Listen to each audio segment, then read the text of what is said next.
Guys, നിങ്ങളുടെ പോത്തസിന് തീരെ വളർച്ചയില്ല, ഒട്ടും ബുഷിയല്ല, അങ്ങനെയൊക്കെയുള്ള പ്രശ്നമാണോ നിങ്ങൾക്ക്? മെയിനായിട്ട് നമുക്ക് പോത്തസ് സിമ്പിളായിട്ട് സോയിലിലും വളർത്താം, അതായത് മണ്ണിലും വളർത്താം, വെള്ളത്തിലും വളർത്താം. ഏത് മീഡിയത്തിലും വളർന്ന് ഒത്തുപോകുന്ന, ഏത് ക്ലൈമറ്റിനോടും കോപ്പറേറ്റ് ചെയ്ത് പോകുന്ന ഒരു പ്ലാന്റ് ആണ് ശരിക്കും പറഞ്ഞാൽ പോത്തസ്. വലിയ ഡിമാൻഡ്സ് ഒന്നും ഇല്ലാത്ത ചെടിയാണ്. പക്ഷേ ആൾ നന്നായിട്ട് വളരണമെങ്കിൽ ആൾക്ക് കുറച്ച് കാര്യങ്ങൾ ഇമ്പോർട്ടൻ്റ് ആണ്. അതിന് ഫസ്റ്റ് വൺ ആണ് നന്നായിട്ട് പ്രൂൺ ചെയ്ത് കൊടുക്കുക. അതായത് നിങ്ങളുടെ പ്ലാന്റ് ബുഷിയായിട്ട് നിൽക്കണമെങ്കിൽ തീർച്ചയായിട്ടും പ്രൂൺ ചെയ്ത് കൊടുക്കണം.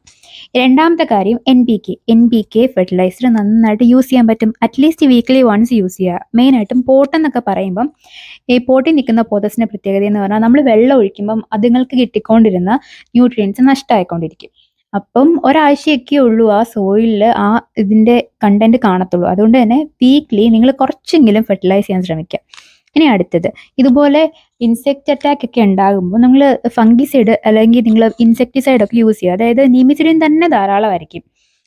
അത്രയൊക്കെ യൂസ് ചെയ്താൽ തന്നെ നിങ്ങളുടെ പോത്തസ് ഭയങ്കര ഹാപ്പി ആയിരിക്കും. ഇനി അടുത്ത മെയിൻ കാര്യം എന്ന് പറഞ്ഞാൽ സൺലൈറ്റ്, ഒരു ഷെയ്ഡി ലൈറ്റെങ്കിലും കിട്ടുന്നിടത്ത് വെക്കുക. അങ്ങനെയാണെങ്കിൽ പോത്തസ് നല്ല ബുഷിയായിട്ട് വളരും. ഇത്രയൊക്കെ ട്രൈ ചെയ്ത് നോക്കിയിട്ട് വളർന്നോ ഇല്ലയോ എന്ന് കമൻറ്റ് ചെയ്യണം. ഇഷ്ടപ്പെട്ട